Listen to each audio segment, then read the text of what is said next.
আমাদের পাশের গ্রাম হাতিপাড়া যুবরত্ন ক্লাব, ওরা কিন্তু এবার দুর্গাপুজোতে তৃতীয় পুরস্কার পেয়েছে।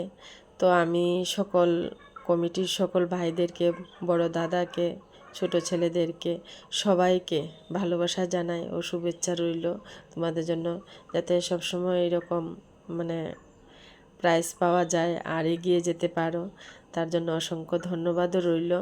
তো এখানে সেই খুশিতেই কিন্তু তারা অর্কেস্ট্রা দিয়েছে। তো ভিডিওটা আমার একটু দিতে দেরি হয়ে গেল। এখানে একজন আমাদের এই ছোট্ট ছেলে, ও কিন্তু খুব সুন্দর গান করছে। তো ওই গানটার তালে তালে ও নিচে চলে আসলো, সবাইকে বলল যে আমি মাঝখানে দাঁড়াবো, তোমরা সবাই আমার সাথে গানের তালে তালে কিন্তু ডান্স করবে। তো আমাদের সবাইকে ডাকলো।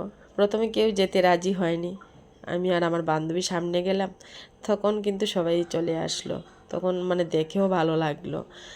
তো এত এত লোক হয়েছে, এখানে প্রচুর পরিমাণে লোক হয়েছে, কিন্তু জায়গাটা অল্প হওয়ার কারণে আমি দেখাতে পারলাম না। আর আমি তো একদম ফার্স্টে ছিলাম, তো পিছন দিকে অনেকেই আছে, কিন্তু আমি তাদেরকে দেখাতে পারলাম না, তার জন্য দুঃখিত। তারপর কিন্তু চলে আসলো আমাদের একটা ছোট্ট বোন গান গাইতে। তো গানের তালে তালে দেখো আমাদের ছোট মেয়েরা কি সুন্দর করে ডান্স করছে, ওদের সাথে কিন্তু আমরাও আছি। তো এখানে আমার মাঝে মধ্যে একটু, আমাদের তো জানোই ভিডিও করতে লাগে, তার কারণে আমি নিজেকে উঠাতেও পারি না। তো এখানে দেখো খুব সুন্দর গান হচ্ছে আর খুবই ভালো লাগলো, এত আনন্দ পেয়ে।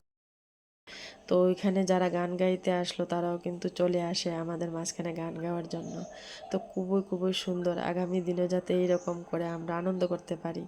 তো আমার ভিডিওটা কীরকম লাগলো একটু কমেন্ট করে অবশ্যই বলবে। Bye bye.